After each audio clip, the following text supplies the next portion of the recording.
Good morning, students. Today, as I have told you to start the new chapter in prose section, which is the chapter number second, Nelson Mandela, Long Walk to Freedom. Long Walk to Freedom इनकी autobiography है, आत्मकथा है। उस book का एक छोटा सा अंश इस चैप्टर में दिया गया है, उसी के बारे में हम पढ़ेंगे। तो पहले हम नेल्सन मंडेला के बारे में थोड़ा सा जान लेते हैं। नेल्सन मंडेला साउथ अफ्रीका के रहने वाले थे और ये ब्लैक थे। मीन्स इनकी स्किन जो थी वो काली थी, ये अश्वेत थे।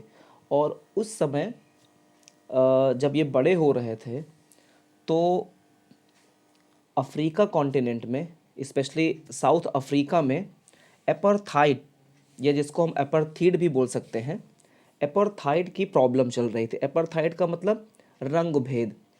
रंग भेद में ये था कि जो वाइट स्किन के वाले लोग थे वो ब्लैक स्किन वाले लोगों के साथ बहुत बुरा बर्ताव करते थे। उन्होंने ब्लैक स्किन वाले लोगों को किसी भी तरह का कोई अधिकार नहीं था। उन्हें स्लेव्स, मतलब स्लेव का मतलब जिनको हम नौकर बोलते हैं, या आप एक तरह से कह सकते हैं गुलाम, गुलामों की तरह उनके साथ बर्ताव होता था। तो जब नेल्सन मंडेला बड़े हुए तो उन्होंने उनकी जो पार्टी थी, जो पार्टी उन्होंने ज्वाइन की थी, अफ्रीकन नेशनल कांग्रेस, उस पार्टी में इन्होंने उनका बहुत विरोध किया पार्टी के द्वारा। और इस वजह से उन्हें करीब करीब 27 साल जेल में गुजारना पड़ा। वो जेल में थे। और फाइनली जब वहाँ पे इलेक्शंस लड़े गए 1994 में, तो नेल्सन मंडेला की पार्टी ने सबसे ज़्यादा सीटें जीती और Nelson Mandela first time black skin वाले वहाँ पे राष्ट्रपति बने। ठीक है, तो अभी हम स्टार्ट करते हैं चैप्टर को। 10th में downed bright and clear. Nelson Mandela कहते हैं कि 10 मई की जो सुबह थी वो बहुत ही साफ और बहुत ही चमकीली थी, मतलब बहुत अच्छी थी। For the past few days I had been pleasantly besieged, मतलब गैदर्ड, है ना, घेरा हुआ। besieged by dignitaries and world leaders who were coming to pay their respects before the inauguration. For the past few days, पिछले कई दिनों से मैं खुशी खुशी, मीन्स काफ़ी सारे लोगों ने, दुनिया के जो डिग्निटरीज का मतलब होता है उच्च पदाधिकारी, उच्च पदाधिकारी और वर्ल्ड लीडर्स, जो दुनिया में और जो देशों के जो नेता थे, वे सभी लोग अपने अपने देश से अफ्रीका आ रहे थे उस विमोचन के लिए। मीन्स उनका जो ओथ सेरेमनी होने वाली थी, जिसमें वो राष्ट्रपति पद की शपथ लेते, उसमें वो सब लोग जो दूसरे देश के नेता थे, वो सभी लोग उनको कॉन्ग्रेचुलेट करने के लिए वहाँ पर आ रहे थे। The inauguration would be the largest gathering ever of international leaders on south African soil.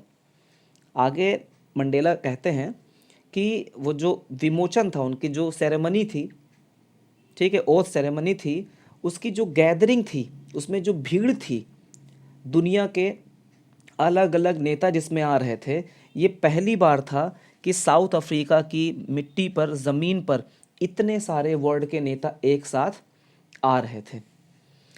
The ceremonies took place in the lovely sandstone amphi theatre formed by the union. वो जो कार्यक्रम था वो कहाँ पर हो रहा था? वो सैंडस्टोन एम्फी थिएटर, जो वहाँ पे एक बहुत बड़ा स्थान था, स्पेशली जो यूनियन ने बनाया था। ठीक है, यूनियन का मतलब यहाँ से जो उससे पहले जो वहाँ पर वाइट स्किन वाले जो शासक हुआ करते थे, जो उन लोगों के द्वारा वो बनवाया गया था। तो ये पहली बार था। और एमपी, ये सारा जो सेरेमनी हो रही थी, जो प्रोग्राम हो रहा था, ये एमपी थिएटर में ही हो रहा था। बिल्डिंग्स इन प्रिटोरिया, प्रिटोरिया एक जगह का नाम है, वहाँ पे उसकी बिल्डिंग है ये, वहाँ पर ये हो रहा था। For decades this had been the seat of white supremacy. दशकों से वो जो स्थान था वो वाइट सुप्रीमेसी था। वाइट सुप्रीमेसी मतलब वहाँ पर वाइट स्किन वाले ही राजा या शासक या राष्ट्रपति होते थे। And now it was the site of a rainbow gathering of different colors and nations for the installation of South Africa's first democratic non-racial government। और ये जो दृश्य था, कैसा दृश्य था कि इस सेरेमनी में हर इस तरह की स्किन वाले, गोरे काले, है ना, तो वो कहते हैं कि ये डिफरेंट कलर्स के लोगों की एक रैम्बो जैसी थी, एक सतरंगी माहौल वहाँ पर था, जिसमें साउथ पहली बार ऐसा हो रहा था कि नॉन रेशियल गवर्नमेंट, मतलब जिसमें रंग भेद करने वाली सरकार नहीं थी, बल्कि वो एक डेमोक्रेटिक सरकार थी जो फर्स्ट टाइम अफ्रीका में बन रही थी।